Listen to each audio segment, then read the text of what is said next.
The fluorescent lights were buzzing. The monitor was tattling on my heartbeat, and the sheet under me kept turning a darker red.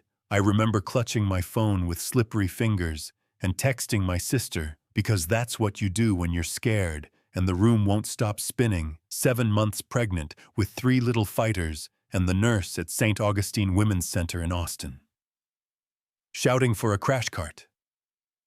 I sent the message and meant it for Raina, but my thumb hit the wrong name. It lit up on the screen like a dare. Grayson Wolfe, my ex-husband, Billionaire founder, the man who signed our divorce like a term sheet. And before I could take it back, my phone buzzed with 4 words I didn't expect. I'm coming, don't move. Yeah, that happened. 6 months earlier, our condo window looked like screensaver money sunsets over the river, and a reflection of a woman in a green dress checking her watch while her husband paced with earbuds talking. Burn rate and runway and Tokyo investors. It was our anniversary, he'd said 5 minutes, and 5 turned into 90. I had a table booked and a surprise planned, and a heart doing small, tired push-ups. He loosened his tie and told me he was building something that would take care of us forever. I asked, what about building us? He did math on his face and said the sentence that still stings. Maybe we want different lives, Zara. You know what I mean? How quiet a home can get after lawyers and boxes and key drops. He kept the company. I kept my pride and the apartment. Learned my footsteps by heart. 2 weeks later, I learned why I couldn't sleep on my stomach. Triplets, 2 boys who never kicked in sync, and a girl who liked to elbow her brothers. The ultrasound tech made gentle small talk, while my brain ran sprints. Tell Grayson, don't tell Grayson. Do I hand him one more thing to half attend? Or do I become a line item he can fix with a wire transfer? People love to say he deserves to know. Those same people don't pick you up from therapy. When he misses dinner for the 6th time, I told myself I'd tell him eventually. Eventually is that polite guest who never actually arrives. My blood pressure crept like a bad rumor first. Numbers on a chart, then headaches, like a drumline, then swelling doctor. Morales looked me in the eye. No sugar. You need to rest like it's your job. I'm a school counselor. I know how to be calm for other people, for myself, not so much unpaid leave, stacked bills like Jenga blocks. Raina sat at the end of my bed and said, what sisters say when they're half angel, half drill sergeant Z. Put down the pride and pick up the phone. I told her I could do it alone, and she said strong isn't stubborn, the night my vision blurred like bad watercolor. She called the ambulance, magnesium drip beeps, and at 2 a.m., the 3 amniotic sacs went pop, pop, pop, and the room moved from worried to urgent. We need to deliver now. I grabbed my phone to tell Raina I loved her, and in the fog I texted Grayson by mistake, fate playing editor with shaky thumbs. I woke up to a throat full of sand, and a room dim enough to feel safe, Raina sleeping in a chair with a stolen warmer blanket.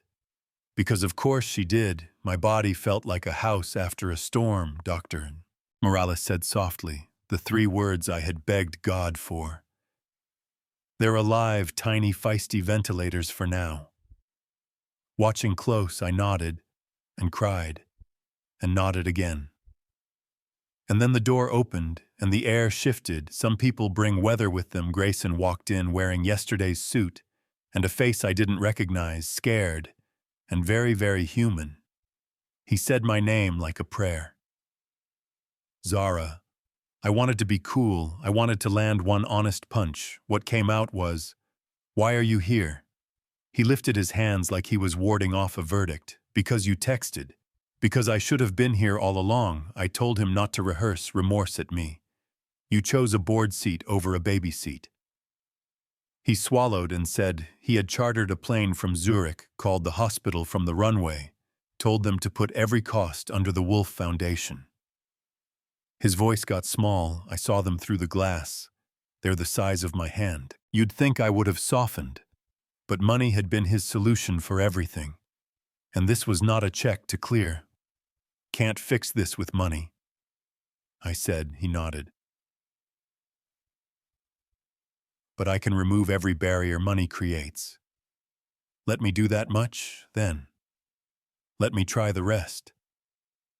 The NICU makes the loudest humans whisper.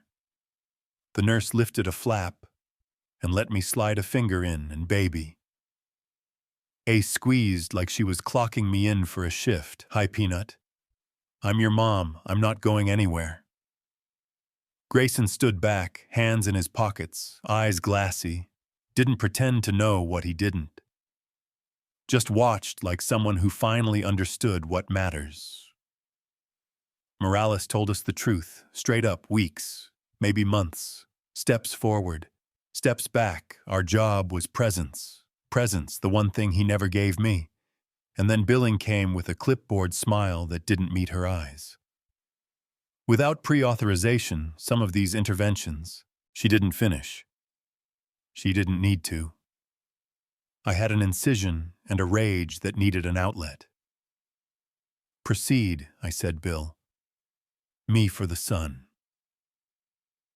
Grayson stepped between us, not a savior, a shield.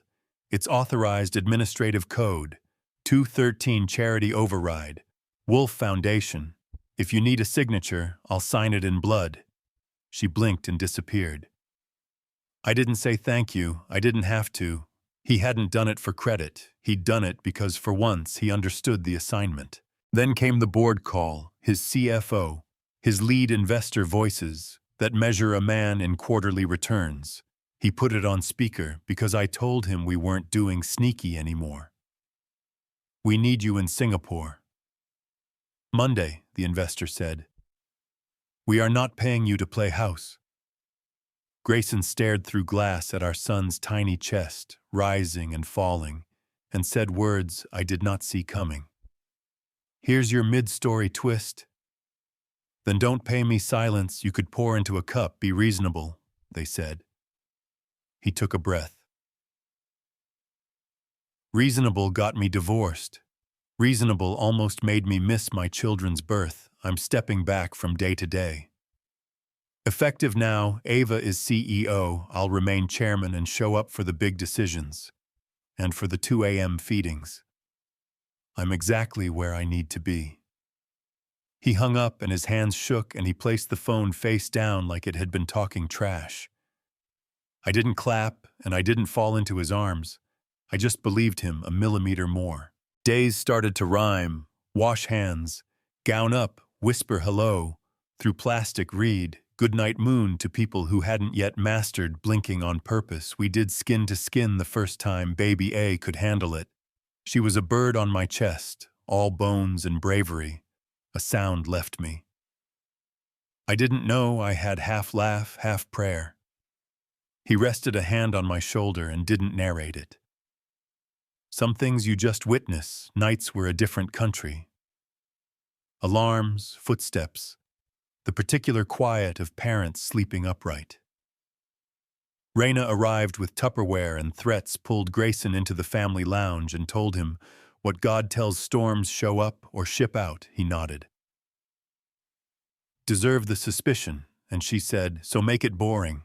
Keep showing up until it's not a plot twist. And he did learn isolate diapers without dislodging leads. Turned his phone off during infant CPR class, took the night shift in a vinyl chair, so I could sleep without flinching at every beep. And when both boys decided at 3 a.m. to test the fire codes in their lungs, he whispered. A dad joke so bad I laughed until the nurse shushed us. Who knew 3 pounds could hold so much attitude, he said. They get it from their father, I said. He grinned, or their mother. She picks fights with billionaires.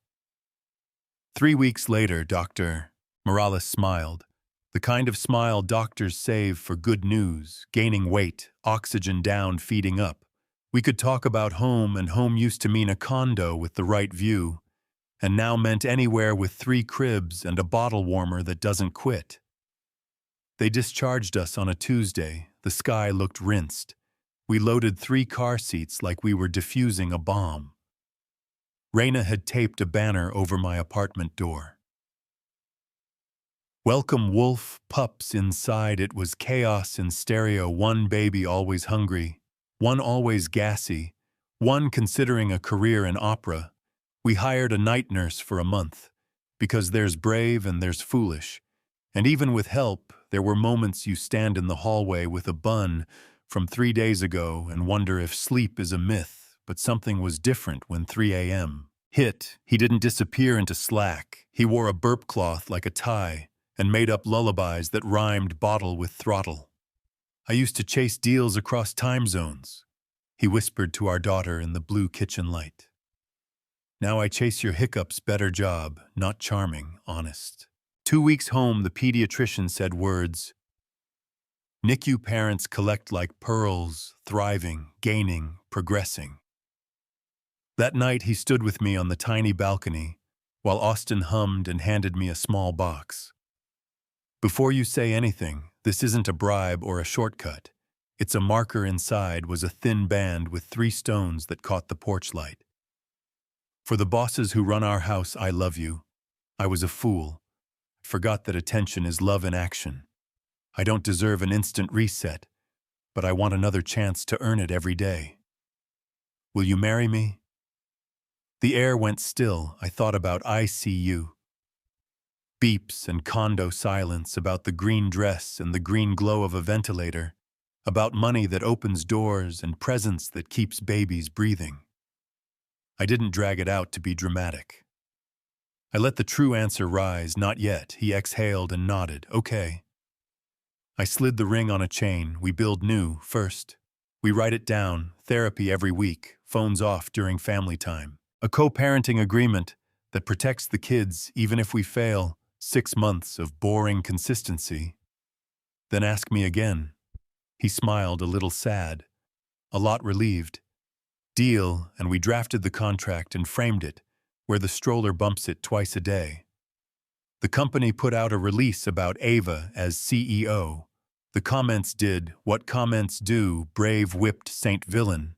The internet loves to judge what it doesn't have to live. Meanwhile, we learned the choreography of 3 babies, feedings like clockwork, naps like roulette, laundry like a second mortgage.